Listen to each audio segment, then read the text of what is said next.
First question is puppetry, which blends various components of performing arts and visual arts like sculpture, music, dance, drama, has been an ancient form of amusement. Elaborate. So we have to elaborate within 250 words. Now, a puppet is one of the most remarkable and ingenious invention of the man.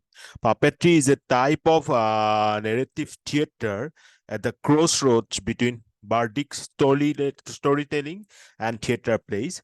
Sources include live music, narration, gestures taken from dance. So what is puppet actually? Puppetry is nothing but a type of narrative theater.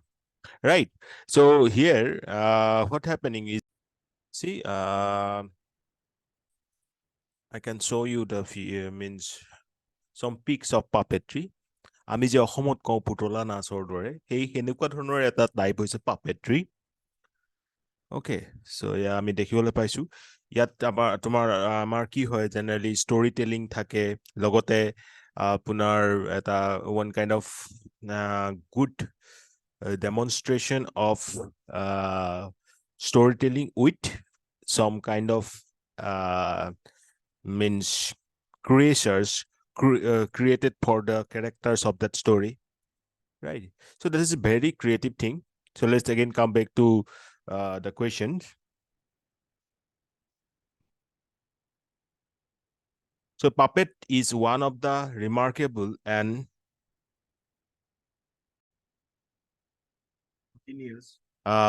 invention of the man. It is a type of narrative theater at the crossroads between bardic storytelling and theater plays. Shows include live music, narration, gestures taken from dance. So everything is included. Live music is included, narration with gestures taken from the dance. Now, puppetry throughout the ages has held an important place in the traditional entertainment. Like traditional theater, themes for puppet theater are mostly based on epics and legends. And puppets from different parts of the country have their own identity. So regional styles of painting and sculptures are also reflected in them, because puppetry is not just strict constrained to one particular region of India. It is throughout the different regions of India. যেনেকে আমাৰ অসমত আছিলে মই কলো এতিয়া অলপ আগতে পুতলা নাচৰ দৰে so বেলেগ বেলেগ ৰিজনত যিখিনি তাহাঁতৰ regional based painting and sculptures are there, they will be reflected in the puppetry. And so it is a very good kind of what I can say amusement, right? Now let's come to the puppetry in India. The earliest reference to the art of puppetry is found in the Tamil classic Silapadikaram. এখন Tamil classic আছিল আপোনালোকে শুনিছে চাগে Silapadikaram, written around 1st or 2nd century BC. In Sanskrit terminology, we have Puttalika and Puttika, means little sons. Puttalika, শুনিবলৈ পুতলা আগতে লগা নাই জানো? Puttalika and Puttika, that means little sons. Now, ancient Hindu philosophers have paid the greatest tribute to puppeteers. They have likened God Almighty to a puppeteer and the entire universe to a puppet stage. So আমি গম পালো যে the earliest reference to the art of puppetry is found in the Tamil classic known as Silapadikaram. Silapadikaram, that is around 1st or 2nd century BC. And then in Sanskrit terminology, we have the terms Puttalika and Puttika, meaning little sons. Again, Hindu philosophers paid greatest tribute to the puppeteers. They have likened God Almighty to a puppeteer and the entire universe to a puppet stage. June mane ekhini nosue, right?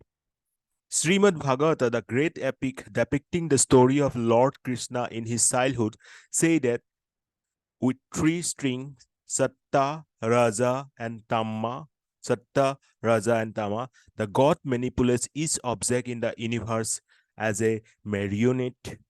Natya Shastra, the masterly treatise on dramaturgy, written sometimes during 2nd century BC to 2nd century AD does not refer to the art of puppetry, but the producer come director of the human theater has been termed as Sutradhar, meaning the holder of the strings.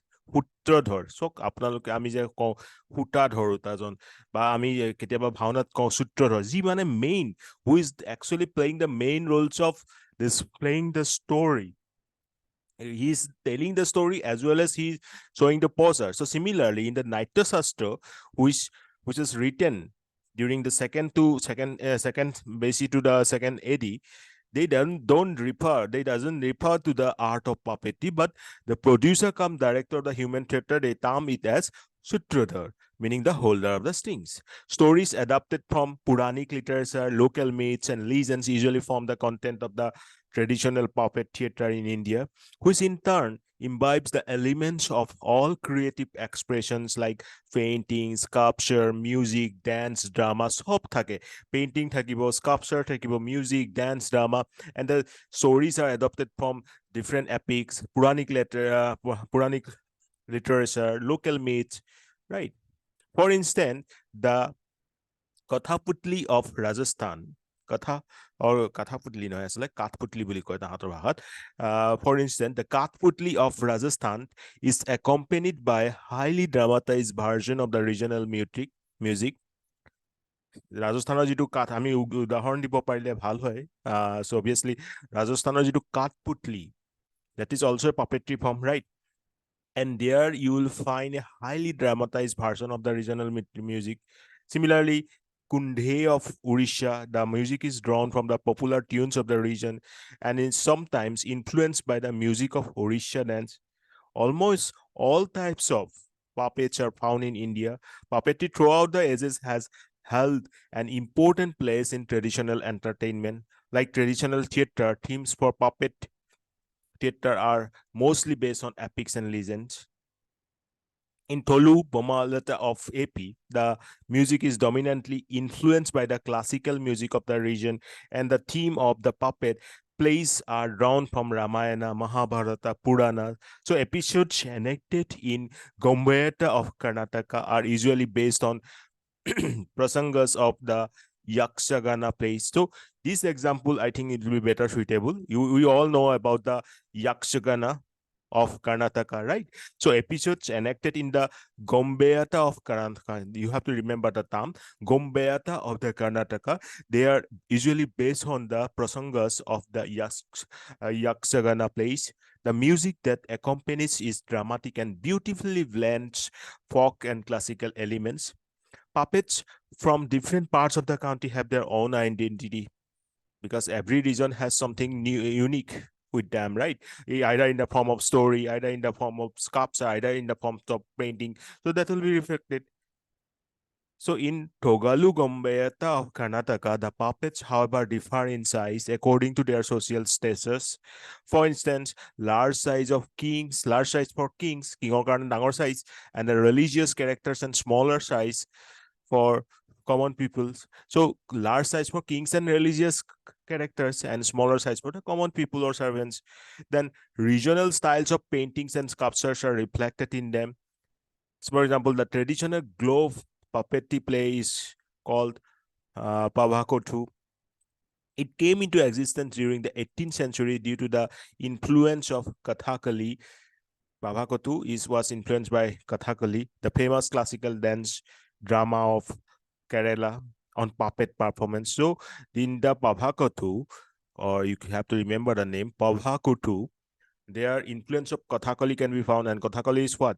Is a famous dance form of Kerala, right? The face of the puppets are decorated with faint, small and thin pieces of glittering, the feathers of the peacock, and the theme of the glove puppet plays in Kerala is based on the episodes from either Ramayana or Mahabharata. So from these examples, we can see that different regions have different unique form of puppetries. Now, however, the art of puppetry is now dying due to some reasons.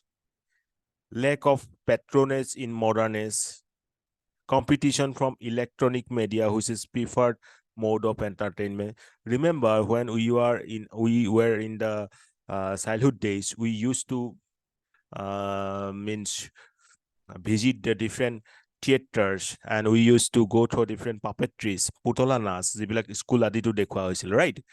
Now the current days children are more addicted towards the smartphone. They more interested towards the comics versions or animation versions of some dramas or episodes coming in the TVs or smartphones, YouTube's, right?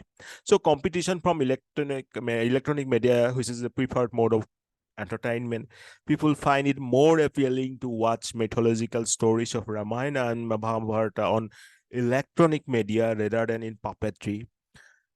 Now, puppetry art is usually confined to only devotional and mythological stories. That is also, again, one more thing.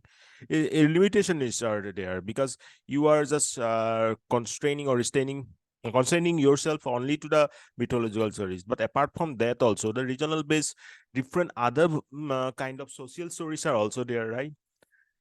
With changing times, puppetry does not take up the modern social issues. That's what I have called. Some modern social issues are also there that should be depicted through puppetry, but they are hardly represented. And lack of patronage in the modern age is always there. Then puppetry lacks modernization in terms of script, lightning, sound, and other stage effects, because current days people are habituated to that type of advanced level of lighting, sound, and like other effects, but they are lacking in puppetry. So these are the reasons why puppetry is dying current days. In current days. Now, conclusion. Besides traditional puppetry, India is home to a lively contemporary scene. Independent India opened up to artistic exchange and new forms and techniques affected puppetry, introducing new styles and giving origin to a refined urban puppet theater. The birth of modern tropes and the opening to the international scene created new contexts for the traditional puppetry to flourish. Several festivals organized in the last decades offered a stage to the traditional tropes. So far, modernity threatened the very survival of the traditional puppetry, but a more conscious use of contemporary means and opportunities is actually the key to preserve the rich heritage of India. It is right that current days modernity threatening the very survival of the traditional puppet. At least এটা line যদি আমি conclusion লিখিব পাৰো, like this line I found very suitable. So far, modernity threatened the very survival of the traditional puppetry, but a more conscious use of contemporary means and opportunities is actually key to preserve the rich heritage in India. So it is overall about the puppetry in India.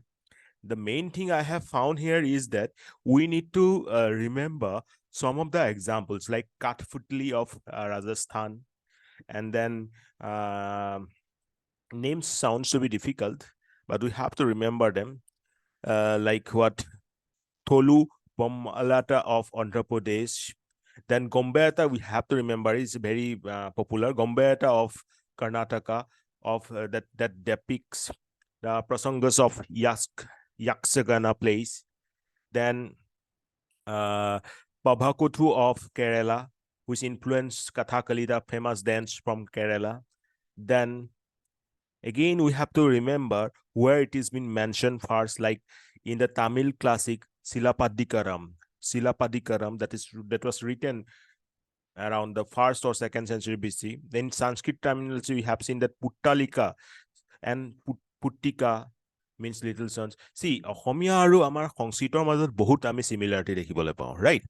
In Assamese, we used to call this puppet as Putola, right?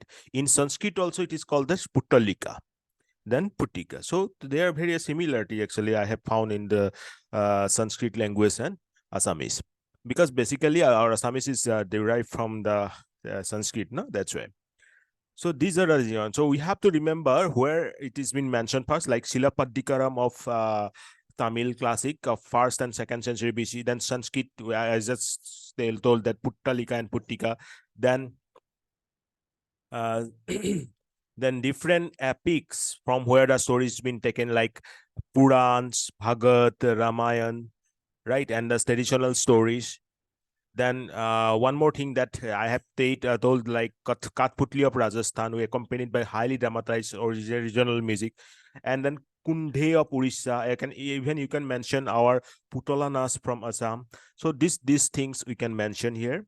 Although the current modernity is making it, or is making it weak day by day, but still, if we keep it, if we can means keep the rich heritage it is displaying on regional basis, then it will be a very glorious win for us. With that, we can conclude this first question. Then coming to the next question. Folk art forms have its unique style and techniques and reflects the culture and traditions of the local people. Analyze. এই কুৱেশ্যনটো বহুত important. folk arts বুলি ক'লে আমি অসমত বহুত ধৰণৰ arts পাওঁ, right? Not only just Assam, even in every state, each state you will find different type of folk arts, and that will displaying the unique style and techniques of those local peoples. So the question is asking about the directive of the question is analyze. We have to analyze it.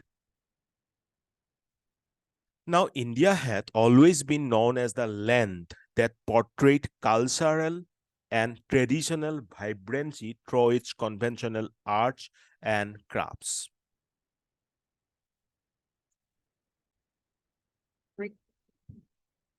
Just a minute, let me share the screen. So the second question is, folk art forms have its unique style and techniques, reflects the culture and tradition of the local people. Analyze. So India had always been known as the land that portrayed cultural and traditional vibrancy through its conventional arts and crafts. The states and union territories sprawled across the country have their own distinct cultural and traditional identities and are displayed through various forms of art prevalent there. Every region in India has its own style and pattern of art, which is known as folk art. So how we define folk art? Sorry, pronunciation to belek hobo pare. So asolte every region in India has its own style and pattern of art, and that unique style and pattern region basis is known as folk art. Okay, folk art bulu ko ami. It consists of paintings, music, dance, drama, martial arts, etc. So you don't think that folk art means only paintings, only drama. It may be anything. Anything in the sense paintings, music, dance, drama, even martial arts also part of folk art. The folk and tribal arts of India are very ethnic and simple, and yet colorful and vibrant enough. This word vibrant really has some kind of depth. So when we try to focus, or when we try to give or what you can say, give stress on something, then we use the word vibrant. So here we are calling that the folk and tribal arts of India are very ethnic and simple, yet colorful and vibrant enough to speak volumes about the country's rich heritage.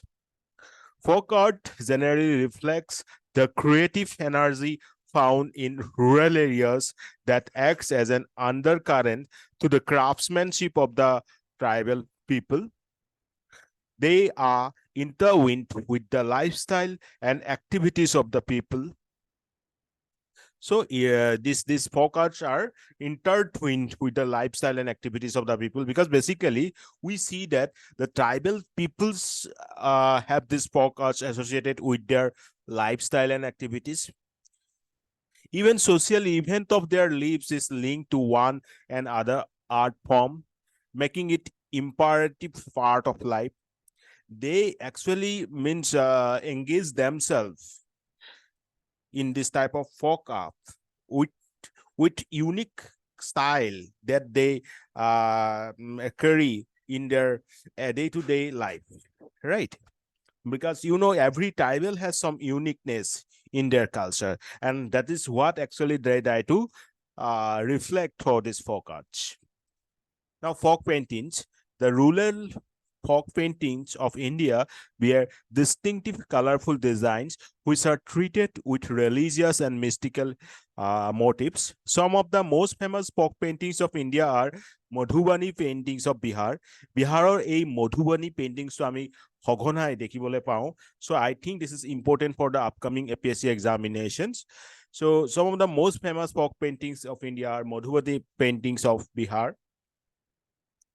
Patachitra paintings from the Odisha, Nirmal paintings from the Andhra Pradesh, Kangra painting from the Himachal Pradesh, Warli paintings from Maharashtra, and others as folk art forms. We have to remember the examples. Repeat with me again. Madhubani, আমার মোৰ লগত repeat কৰি যাব. Madhubani paintings of Bihar, Patachitra paintings from the state of Orissa, Nirmal from Andhra Pradesh, Kangra from Himachal Pradesh, Warli from Maharashtra, Madhubani from Bihar, Patachitra from Orissa, Nirmal from Andhra Pradesh, Kangra from Himachal Pradesh, Warli from Maharashtra. Each school has its distinct style of color combinations of figures and its features. Each folk art is, however, not restricted only to painting. Just I have said few minutes before that focus is, it can be anything like dance, music, even martial art. So it is not limited or restricted only to paintings, but also stretches to other art forms such as pottery, home decorations, ornaments, cloth making, and so on.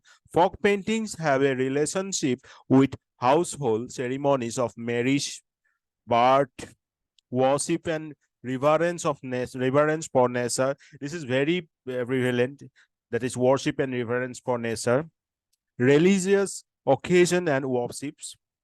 এইবিলাক আচলতে ফক পেইন্টিংছৰ দেখা পোৱা যায়। কোনবিলাক? যিবিলাক like household ceremonies of marriage, birth, worship for nature, religious occasion worship, etc. Now, warli artichair animals living in the rock part of the isolated Sahyadri range. এই যে এক্সাম্পল দিছিলো আমি warli ক'ৰ আছিলে? মহাৰাষ্ট্ৰ আছিলে। So this warli artichair animals living in the rock part of the isolated Sahyadri range. Their traditional art forms were in the past restricted to images of the mother goddess and can be traced back to the Neolithic period. So তেওঁলোকৰ যিটো art form আছিলে, there we can see the mother goddess art. Remember the IVC period. There also we can find some evidence of witnessing or worshipping mother goddess, right? Similarly, this warli artichair, which we just called that this is from Maharashtra, this is Sahyadri range, isolated Sahyadri range. So their art forms were restricted to the images of mother goddess and can be traced back to the Neolithic period. Their tarpa dance reflects the cooperation of the villagers as they join hands and sway in circles to the steady buzz drone of a wine instrumental called tarpa. Okay, tarpa dance. You can just write like that. Tarpa dance also reflecting the cooperation among the villagers with wine instrument known as tarpa. তেনেকে যেতিয়া ফক ডেন্সৰ কথা কওঁতো প্ৰথমতেই আমাৰ মনলৈ আহিব লাগিব আমাৰ Bihu. Yes, the Bihu dance of Assam is a famous folk dance, not just limited to India, throughout the world even. It is popular. This time it has recorded Guinness Book record also. So the regional dances of India, such as the Bhangra dance of Punjab. So Bhangra kor hoy Punjab or Bhangra dance of Punjab, Dandiya of Gujarat, Bihu of our own Assam, which project the cultural heritage of those regions. What Bihu project or what Bhangra projects, what Dandiya of Gujarat project, they actually project the cultural heritage of this particular respective regions and are prominent contenders in the field of Indian folk art. These folk dances are performed by peoples to express their exhilaration on every possible event or occasion, such as the arrival of the season, the birth of a child, wedding, festival, like this. So these folk dances are associated with the exhilaration of the people with respect to some special occasion, like the arrival of season. Yes, when we celebrate Bihu when at the time of April month, right? We know about the spring season. So there are different seasons associated to this type of means folk dances. It's not just the season. Some other regions will be also there. Like we are celebrating that particular dance for the birth of a child, in weddings, in festivals. Okay. Then similarly, we have folk theaters. India has the longest and richest tradition in theater, going back to at least 5,000 years. The origin of Indian theater is closely related to ancient rituals and seasonal festivities of the countries. The actors of Vandpathar in Jammu and Kashmir, mainly from the farming community, and the impact of their way of living, ideal sensitivity in the drama is discernible. Similarly, so just remember the name Vandpathar of Jammu Kashmir, Swang in Haryana. Swang in Haryana, where religious stories and folk tales are enacted by a group of 10-12 persons in an open area or an open air theater surrounded by the audience. Similarly, Raman, it is celebrated every year in Baishakhi month in the courtyard of the temple of Bhumiyal Devta, situated in the Samoli district of Uttarakhand. So this Raman celebrated every year in the month of April or Baishak Mahina in a temple, in the courtyard of the temple of Bhumiyal Devta, okay, of Samoli district of Uttarakhand. Similarly, Jatra in Bengal refers to the musical plays performed at fairs in honor of gods or religious ritual and ceremonies. Then Mudiyettu is a traditional ritual theatre and folk dance drama from Kerala. So Mudiyettu from the Kerala that enacts the mythological tale of a battle between goddess Kali and the demon Darika. The ritual is a part of Bhagavati or Bhadrakali cult. So we have seen similar examples of folk theaters also, because these theaters also represents the different or kind of recent traditions in particular region. We can cite the examples of Vanpathar of Jammu Kashmir, Swang in Haryana. Similarly, Ramman of Chamoli district of Uttarakhand. Then Jatra in Bengal, Mudiyattu in Kerala. So all these are examples of folk theaters. So we can conclude like this: the folk and tribal arts of India speak volumes about the country's rich heritage. The folk and tribal arts of India speak volumes about the country's rich heritage. Art forms in India have been exquisite and explicit. Local fairs, festivals, deities, heroes, myths, and legends play a very vital role in this art form. What we have seen, local fairs, ho gaya, then festivals, deities, heroes means warriors, then myths, legends, they play the vital role in this type of art form. The government as well as other societies and associations have therefore made all efforts to promote such art forms, which have become an intrinsic part of the Indian's cultural identity. So our government, with also some other societies and associations, trying their best, trying all the effort to promote these art forms and become, because they are the intrinsic part of Indian's cultural identity. So this is a very good question. We got to know many different things through this question, that folk art forms have unique style and techniques that reflects the culture and tradition of the local people. See, remember the keyword we are using: local people or tribal people, or you can say some regional specific, means these folk art forms are associated to particular region specific, right? So in this way, we have analyzed different folk art forms like folk paintings, and there we have cited the examples of Madhubani paintings of Bihar, Pattachitra paintings of Orissa, Nirmal paintings of Andhra Pradesh, Kangra paintings from Himachal Pradesh, Warli paintings from Maharashtra, these Warli paintings from the isolated Sahyadri range. There we can see the means images of Mother Goddess, and they are actually traced back to the Neolithic period. Then Tarpa dance reflects their cooperation among the villagers, where a wine instrument known as tarpa is used. Similarly, folk dances we have seen Bhangra of Punjab, Dandiya of Gujarat, Bihu of Assam, which project the cultural heritage of these regions and prominent contenders in the field of Indian folk art. And we have seen that these folk dances are associated with respect to some particular occasions, like arrival of new season, birth of a child, weddings, festivals. Similarly, we have seen folk theaters. India has a very richest tradition of theater going back to at least 5,000 years old. We have cited examples like Bhand Pathar in Jammu Kashmir, Swang in Haryana, then Raman of Samoli district, Uttarakhand, then Jatra of Bengal, then Mudia 2 of Kerala. So we are concluding like that.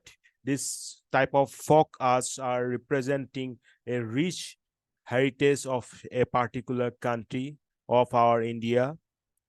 Art forms in India are very exquisite and explicit. Local fairs, festival, deities, heroes who made legends are the major vital roles in those art forms. So the government, also with some other societies and associations, trying their best or putting all efforts to make or promote such art forms, because they are actually an intrinsic part of Indians' cultural identity.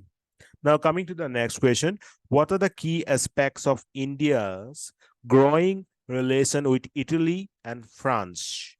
Discuss the significance of India-Europe strategic partnership in this context and highlight the areas where India and these countries could cooperate to mutual benefit. This is a question from the international relation, and question is asking about India's relation with Italy and France. Also talking about the significance of India-Europe strategic partnership. So in an uncertain global business environment, India has been proactively engaging with the world for new economic opportunities. This is an opportune moment to deepen engagement with two long-time collaborators and close partners, Italy and France, with whom India shares historical ties and many mutual interests. So actually, what this question is asking, the relation between Italy and France. So we are starting our answer with this particular introduction, where we are showing that uncertain global business environment, because you cannot say something static thing about international relationship. আজি যিটো ভাল কাইলৈ বেয়া হ'ব পাৰে, আজি যিটো ভাল বেয়া কাইলৈ ভাল হ'ব পাৰে. Like, the relation with USA nowadays, it seems to be good, but we have some history of very bad or content relation with USA, right? So nothing can be said in terms of international relations. So that's why we are using the term, the author is using a term, uncertain global business environment. In an uncertain global business environment, India has been proactively engaging with the world for new economic opportunities. See, now India is using what? Multilateral ties, or not just bipolar, multipolar ties. You cannot fix yourself to only one country, because that country may turn something reverse side, right? So that's why this current trend, Modi's trend, or this doctrine is what? Believing on multipolar engagement or multipolar ties up. So যিমান পাৰে আমি বেলেগ বেলেগ কাউন্ট্ৰিৰ লগত আমাৰ নিজৰ economic condition হওক বা ইকনমিক টাই আপে হওক বা everything we try to means make it better relationship. So that's why the author is saying that in an uncertain global business environment, India has been proactively engaging with the world for new economic opportunities. And this is an opportune moment to deepen engagement engagement took ami depend koricho, depend on engagement with two long time collaborators and close partners, because they are close. Who are they? Italy and France. France or Italy logot amar সম্বন্ধ বহুত পুরোনা, long time collaborators and close partners with whom we share historical ties and many mutual benefits, right? Now, key aspects of India's growing relation with Italy and France. So first of all, we have to memorize actually the amount of trade going on with India and some particular countries, like in this case, Italy and France. Both Italy and France are among India's top trading partners, with total trade recording around $25 billion during April-January of this fiscal year 2022-23. So kiman hoise $25 billion. Ami kar sapekhot kolu Italy and France. So India is has a trade recording of around $25 billion with Italy and France during April-January of FY 2022-23. Diaspora. There is a large Indian diaspora in both countries, and the presence of Italian and French companies in India has been historically strong. So there is a large Indian diaspora in both the countries, and in our country also many Italian and French companies are there. They are in India. They are historically, they have been here and has a strong relationship. Now, investment.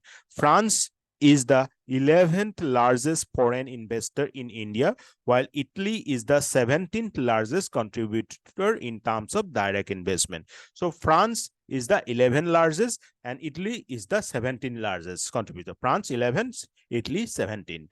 High-level delegation. India's relationship has intensified with the two European Union members, with frequent exchanges and visits at highest level and constant collaborations across diverse sectors. This frequent exchanges means some or higher levels meeting means what? Some what we can say from our side and from their side, some high-level minister come and exchange their ideas, their thoughts.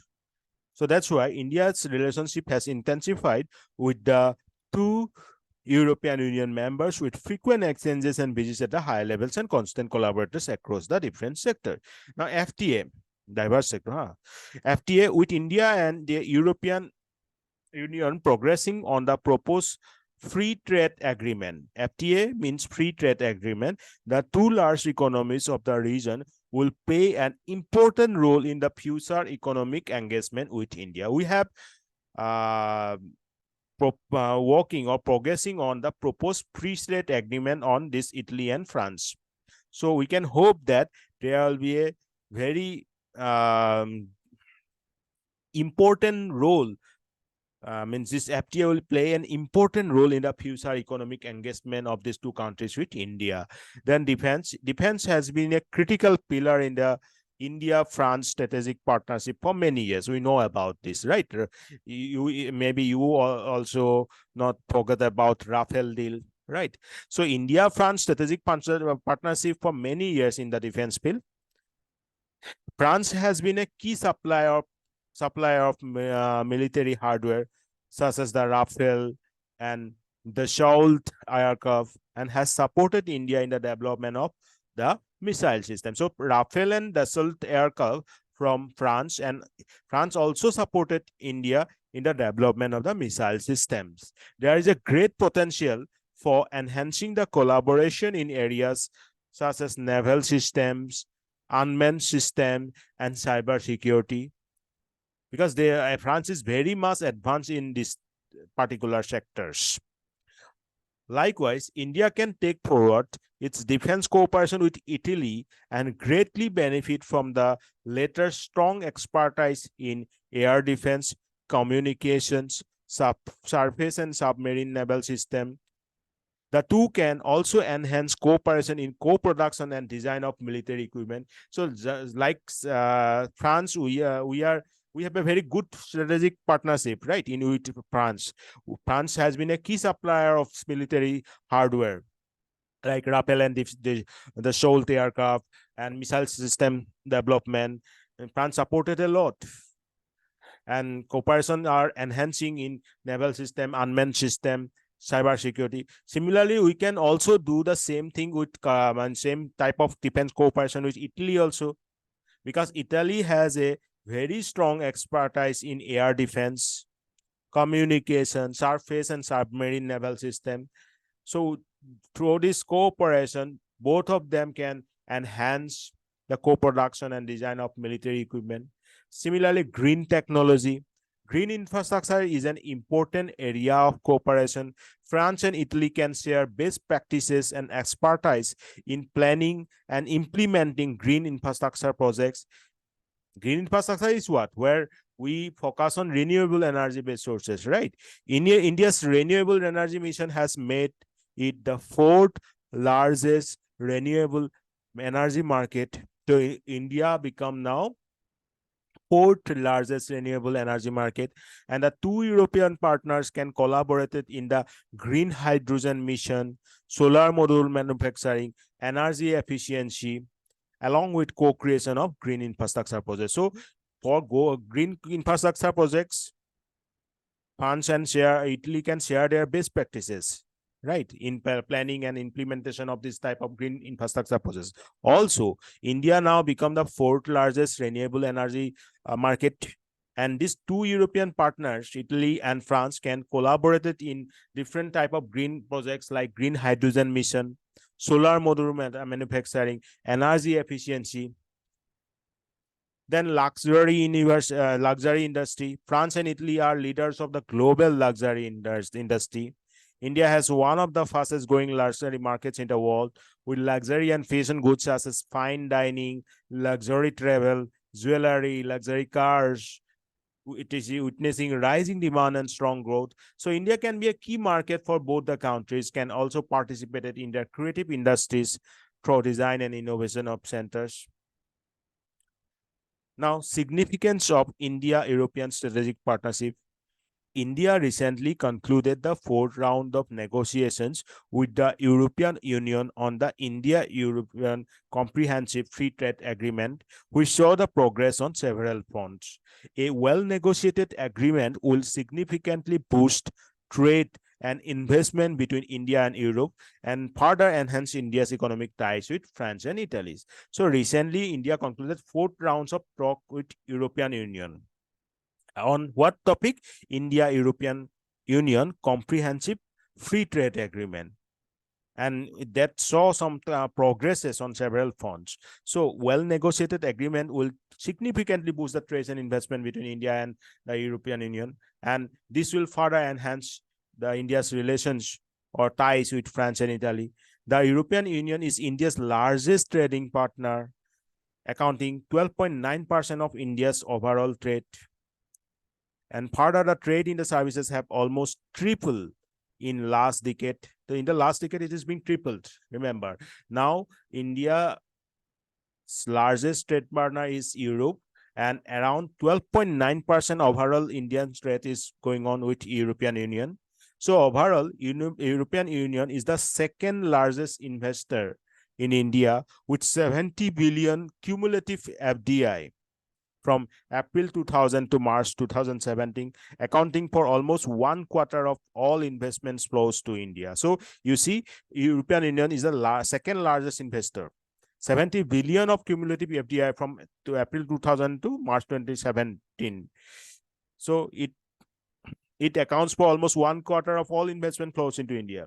Now, European Union and India remain close partners in the G20 and have developed a regular macroeconomic dialogue to exchange experience on economic policies and structural reforms.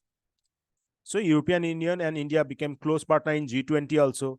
So they have been talking about, or they have been developing a regular macroeconomic dialogue exchange. Then, as European Union seeks to move away from a global supply chain that is overly dependent on China, India can emerge as it most naturally. So the European Union seeks to move away from the global supply chain that is overly dependent on China. And then in this case, India can emerge as its most natural ally, because otherwise, we have been suffering a lot from China. Now, in this case, we can take advantage of it. There is a significant untapped potential to expand India-European bilateral trade relation through an free trade agreement. And the free trade agreement will deliver on enhancing India's market access in some kind of key services. For this to happen, regulatory barriers in cross-border supply as well as provisions of services through temporary movement of professionals will need to be addressed. So this free trade agreement will happen only if regulatory barriers in cross-border supply as well as provisions of services for temporary movement of professionals need to be addressed. Now, conclusion, we can conclude like, given the rapidly changing geopolitical scenario, strengthening the India-Italy and India-France partnership holds great potential for expanding trade and investment opportunities across new frontiers. With the relevant ministers engaging strongly and business interacting with each other, a new pace for India's economic relationship with Europe is rapidly set. See, remember, a relationship will be better only there happens frequent talks with upper level ministers from both the countries. So in this case, this is happening, right? So that's why we can expect that a new pace for India's in economic relationship with Europe may be going to be rapidly set. So in this case, we have mentioned about some specific data. Data in the sense that we have started with about the trade, and we have seen a $25 billion trade happen in the month and this April, January of 2022-2023. Right. This is so that's why Italy and France are among the India's top trading partner. Then we talk about diaspora. India's diaspora present in both countries. Similarly, Italian and French companies in India has been historically strong. Then investment, we can say that France is the 11th and India and Italy is the 17th largest investor. Then high level of delegation or frequency exchange and visits are going on. Then free trade agreements working on this is going on. Defense, we have seen that France and India has very good strategic partnership. France is a key supplier of military hardware like Rafale and Dassault aircraft and supported India for missile defense, missile development systems. Then great potential for enhancing collaborating in the areas of naval system, unmanned system, cybersecurity. Similarly, same type of thing can happen with Italy also, because in Italy has strong expertise in air defense, communication, surface and submarine naval system. So both of them can also cooperate and enhance their co-production and design of military equipment. Then in case of green technology, green infrastructure development can be done with cooperation with these two countries. Similarly, India is becoming the fourth largest renewable energy market. So two European partners can collaborate with India's green hydrogen mission, solar module manufacturing, energy efficiency, and luxury. Then we can see that India's now the fastest growing luxury market. So both of these two European countries can utilize India's market. Luxury items means like fashion goods, fine dining, luxury tables, jewelry, luxury cars, this type of things we are talking about. Then significance of India-European strategic partnership means we can see that now just India concluded the fourth round of negotiation with European Union regarding comprehensive FTA, and a progress can be seen on several fronts of this. So we can hope that if this happens, then it will boost up the India's economic ties with France and Italy. Then in the European Union is largest trading partner, almost 12.9% of India's overall trade is going on with European Union. Overall, European Union is the second largest investor because 70 billion cumulative FDI from April 2002 to March 2017 coming from European Union. Then in G20 also, European Union and India remain close partners and develop some kind of regular macroeconomic dialogue exchange experience. Then there's with respect to China, you can say that European Union seeks to move away from a global supply chain that is overly dependent on China. It means European Union also doesn't want to depend on the global supply chain, which is dependent on China. So in this case, India can take advantage of it and become its most natural ally. There is a significant untapped potential to expand India-European bilateral trade relations through an FTA. And if this happens, FTA will deliver on enhancing India's market access in key services. And for this to happen, some kind of measures should be taken, like regulatory barriers in cross-border supply, as well as provisions of services for temporary movement of personnel that needs to be addressed. So lastly, we are concluding like that. Due to the rapidly changing geopolitical scenario, see the keywords we are using, rapidly changing geopolitical environment or geopolitical scenario, rapidly changing geopolitical scenario. Strengthening the India-Italy and India-France partnership holds great potential for expanding trade and invest opportunities across new frontiers, with the relevant minister engaging strongly and business interacting with each other. A new pace for the India's economic relationship with Europe is being rapidly set. Now let's come to the next question. Despite India's self-sufficiency in food production, why does food security remains a significant challenge? And what measures can be taken to address this issue? So again, this is a question of different dimension. It says that despite India's self-sufficiency in food production, why does food security always remains a significant challenge for India? And what measures we can take to address this issue? আমি জানো যে food প্ৰডাকশ্যনৰ ক্ষেত্ৰত India self সাফিচিয়েন্সি আছে, কিন্তু তথাপিও কিয় food সিকিউৰিটিটো ভাৰতৰ বাবে এটা significant challenge আৰু এই ক্ষেত্ৰত আমি কি মেজাৰ ল'ব পাৰো? Now let's come to the answer. According to the Food and Agricultural Organization, that is FAO, food price index has increased by the food price index has increased by 30% in the year 2021-22. The last time it had increased in similar portion was in 2010 and 11. So 2021-22 FAO মতে food price index বাঢ়িছে 30% আৰু same thing হৈছিলে 2010-11. This phenomenon was one of the factors that led to the Arab Spring. Currently, at time when the COVID-19 pandemic had already disrupted the food supply chains around the world in 2020, tensions are exacerbated by Vladimir Putin's war on Ukraine. Ukraine represent 27% of the world market for wheat, 16% for corn, 23% for barley, 53% for sunflower. So now, প্ৰথম কথা আমি question to answer দিছো, with respect to Food and Agricultural Organization, food price index increased by 30%. Same thing happened in 2010-11. Now, COVID-19 pandemic already disrupted the food supply chains, right? Now, this phenomenon happening because of Arab Spring. This phenomenon was one of the factors that led to the Arab Spring that time. Now, currently, what was happening that COVID-19 pandemic already disrupted the food supply chains of the world in the 2020.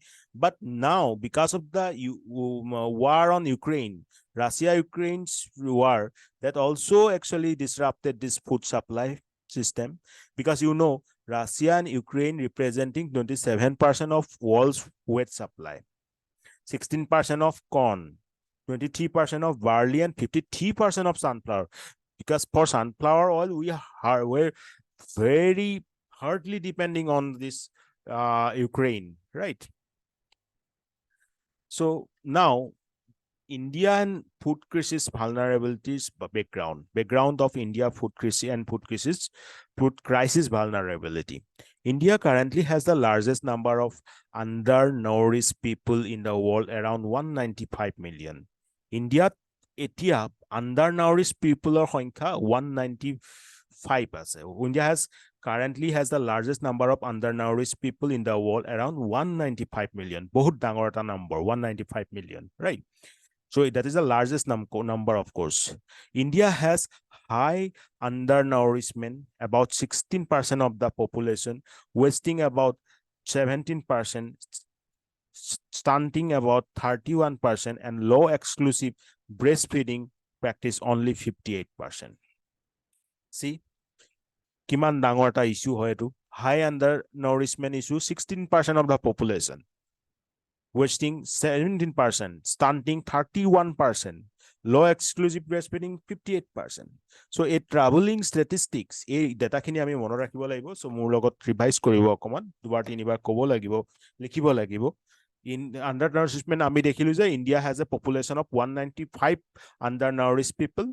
That is the largest number, and 16% of population undernourishment are undernourishment, wasting 17%, stunting 31%, and low exclusive breastfeeding 58%.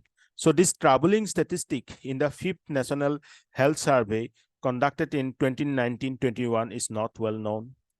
Among mothers with a child between the age 6 to 23 months, 18% reported that their child did not eat any food whatsoever, referred to as zero food in the 24 hours preceding in the survey.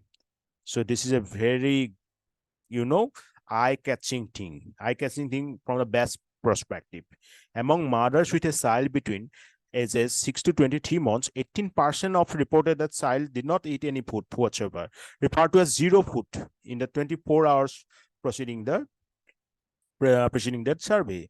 The zero food prevalence was 30% for infants aged 6 to 11 months, remains worryingly about 13% among 12 to 17 months, and persists even 18 to 23 months. Is a zero food mane ki koisu jibilak mothers jar child 6 to 23 months hoy tar 18% children eku khahua na, did not eat any food. Hetuke ami zero food boli kau. Right, referred to as zero food in the 24 hours preceding the survey. Or a zero food to prevalence is 30% for infant, 30% kuntu age 6 to 11, then 13%, 13%, 12 to 17, again even 18 to 23 months child or majotu 8% palo. Dekhilu 30% for 6 to 11 months, 13% for 12 to 17 months, and 8% for 18 to 23 months. It's a very serious issue. Inequities in food and health system increase inequalities in food and health system increase the inequalities in nutrition outcomes that in turn can lead to more inequity, perpetuating a vicious cycle.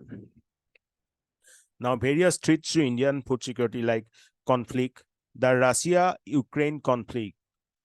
See, we are not using the term war, we are using the word conflict. Russia-Ukraine conflict has forced elements of Ukraine witnessing decreasing sowing due to the struggle. The web impression of the global food provides shocks might be felt in every single place. Ukraine-Russia export wheat across the globe, and sudden offer in that has made nations take steps such an export ban of wheat as in India. So Ukraine and Russia export much of the wheat to different nations of the globe. Now, when there is a sudden storm, so then what happens? The countries like India also putting some export ban on wheat. In peacetime, the Black Sea ports now account for about 95% of grain exports from Ukraine. When there was no such conflict, the Black Sea ports account for about 95% of grain exports from Ukraine. Now it is being blocked. Weather extremes. Then we have to talk about weather extreme cases. The Global Drought Observatory has reported that drought is probably going to have an effect of 47% European soil. The newest European Union forecast suggests that a decline of 16% for maize to 5% for wheat, 8 to 10% for edible wheat. So because of this global drought that is going to affect 47% of European soil. And for that, decline of 16% in maize production, 5% in wheat production, 8 to 10% of edible oil production may happen. While China has seen warmth waves and drought in a number of elements of the nation, the US can also be struggling a dry season with excessive warm and poor rains. Similar circumstances have affected Brazil with its agricultural world output declining by 8% within the first quarter, main to excessive food inflation, with most massive food producer reporting drops in manufacturing. There seems to be a powerful chance that approaching months will see global provide shortages for many farm commodities. So when we can see that there, if this great ban means great supplier countries will stop food production, will have to stop food production because of this drought issues or these different issues, then there will be a very we can see means rapid change or rapid shortages of many farm commodities of food, right? Economic shocks. Over 30 million people in 21 countries and territories suffered acute food insecurity in 2021 due to the economic shocks, down from over 40 million people in 17 countries and territories in the 2020. So economic shocks means over 30 million people in 20 countries, 21 countries or territories suffered acute food insecurity in 2021. Then crop diseases with experiences of standing paddy crop in main rice producing states, witnessing a thriller dwarfing illness in India. Illness in India. The wave decline in paddy manufacturing may very well be any place at 15 to 20% in the contrast to regular rains. So crop diseases is also in one region of food insecurity because many rice producing states now witnessing a thriller dwarfing illness. Thriller, remember, thriller dwarfing illness eta hoise. আৰু তাৰ কাৰণে around 15 to 20% decline দেখা পোৱা গৈছে paddy manufacturing, right? Measures to fortify food security in India. Now, kiki measure lobo lagibo, like stock regulation in private sectors. The Indian government could ensure more transparency on food stocks and regulate the private sectors. For that, there is a need to set restriction on the reserves that the private sector can hold, as they often tend to hoard on food stock to later sell at a profit. This will help prevent the opaqueness of private sector reserves, and which often fuels speculation by large international financial actors. You know, government has to set some transparency on food stock and regulation of the private sector, because this can be possible, this can be possible only when government will put some restriction on the amount that private sector can hold. What hold? That food stocks, because they hold it and they later sell it at a very high price, and that will actually fuel the price hike.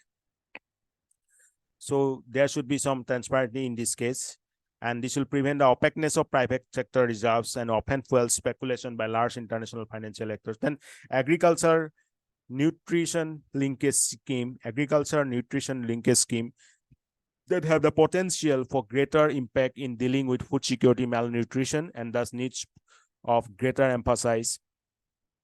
Recognizing the importance of this link, the Ministry of Women and Child Development launched Bharatiya Poshan Krishi Kosh in 2019.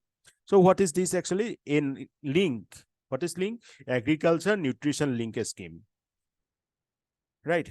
That can only deal with food security malnutrition. You have seen that malnutrition, how it is acutely impacting India's society with different diseases like stunting and then dwarfing, these things, right? So this link should be established, and for that, Ministry of Women and Child Development already launched Bharatiya Poshan Krishi Kosh in 2019. There is a need to promote scheme directed to nutrition agriculture link activities in rural areas. Now, however, implementation remains the key. Then underutilization of resources. So it has been pointed out many times that the expenditure made under many nutrition-based schemes is considerably lower than what was allocated under them. Government allocated a much higher amount, but that is not actually utilized. So underutilizing is going on. So this emphasis needs to be on implementation part. The National Food Security Act 2013 legally entitles up to 75% of the rural population and 50% of the urban population to receive subsidized food grains under the targeted public distribution system. So 75% of rural and 50% of the urban population should receive subsidized food grains under the targeted public distribution system with respect to National Food Security Act 2013. The eldest woman of the household of age 18 years and above is mandated to be the head of the household for the purpose of issuing ration cards under this National Food Security Act 2013. So only women will be having that means ration card to get the benefits out of this National Food Security Act 2013, where 75% rural products population and 50% urban population can receive subsidized food grains under target public distribution system. Then convergence with other scheme like nutrition goes beyond just food, with economic, health, water, sanitation, gender perspective, social norms contributing to better nutrition. This is why the proper implementation of other scheme can also contribute to better nutrition, because if the schemes with respect to economic, health, water, sanitation, gender perspectives, social norms, they are utilized properly, they are implemented properly, then only we can expect that nutrition-based scheme can also be implemented. So we need the convergence of scheme like Swachh Bharat Abhiyan, Jal Jeevan Mission, which schemes pertaining to nutrition that will bring holistic changes to the India's nutrition scenario. So we need convergence of schemes like Swachh Bharat Abhiyan, Jal Jeevan Mission, with the schemes pertaining to nutrition to have holistic changes in the nutrition scenario.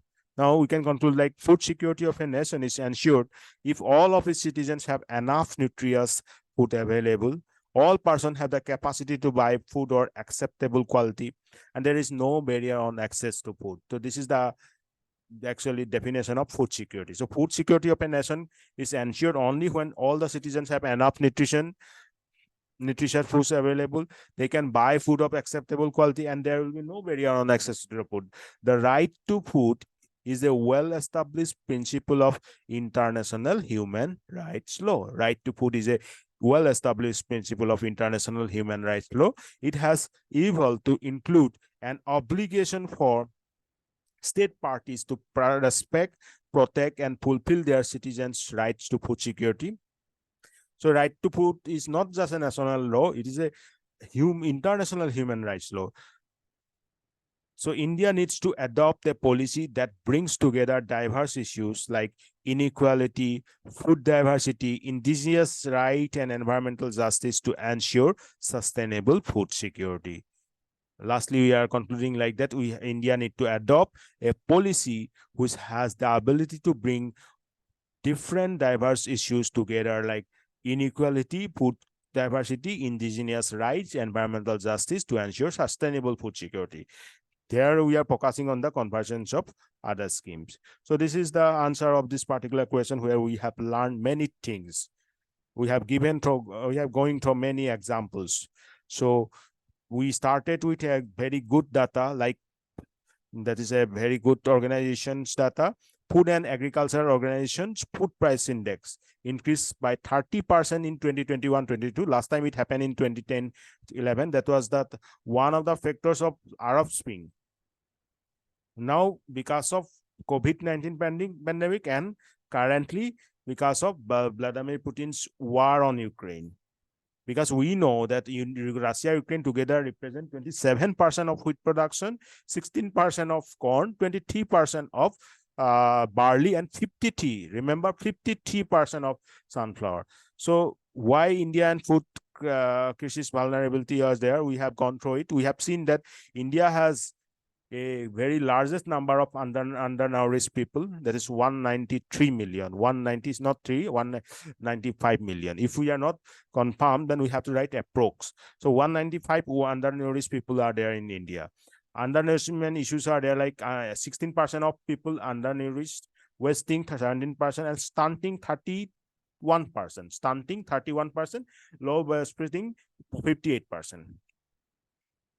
Like zero food problem is there, like 6 to 23 months, 18% reported zero food, and among that 6 to 11 months are 30%, 13%, 12 to 17 months, 13%, 12 to 17 months, 30%, 6 to 11 months, and 18 to 23% months also 8% zero food prevalence. So inequalities are there. That's why this problem is coming. Then why this? There are various threats of food security. First, obviously, Russia-Ukraine conflict, export ban of wheat in India, because in peaceful time we can see that 95% of food grains exports taking place through Black Sea port. Now it is blocked. Then weather extreme conditioner, their global drought observatory reported that 47% of European soil is going to be affected by drought, and that will reduce that will decline the production of maize by 16%, 5% wheat, 8 to 10% of edible oil. So this will again increase the food insecurity. China, US already suffering from this. Then Brazil, 8% decline.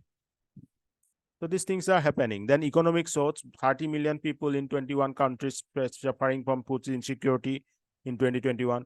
Crop diseases are going on. Rice producing sets suffering trailing dwarf disease, trailing dwarfing illness, or trailer dwarfing illness on rice crops.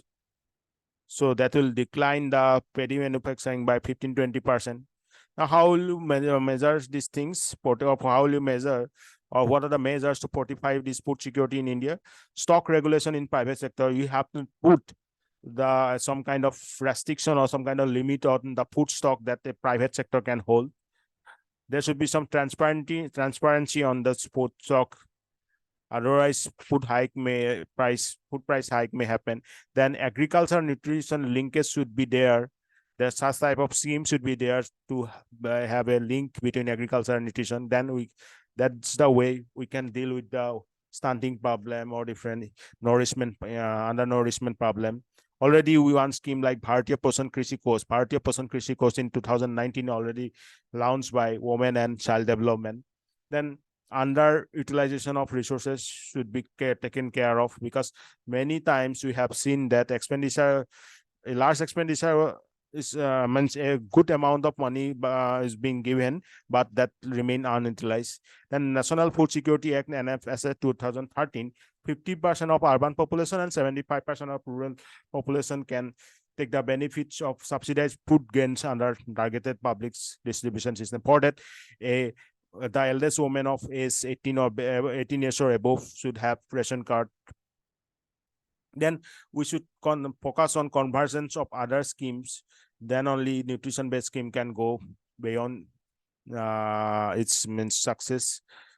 Like we know schemes like Swachh Bharat Abhiyan, Jal Jeevan Mission, that should be converse with schemes pertaining to nutrition. That will bring a holistic sense to India's nutrition scenario.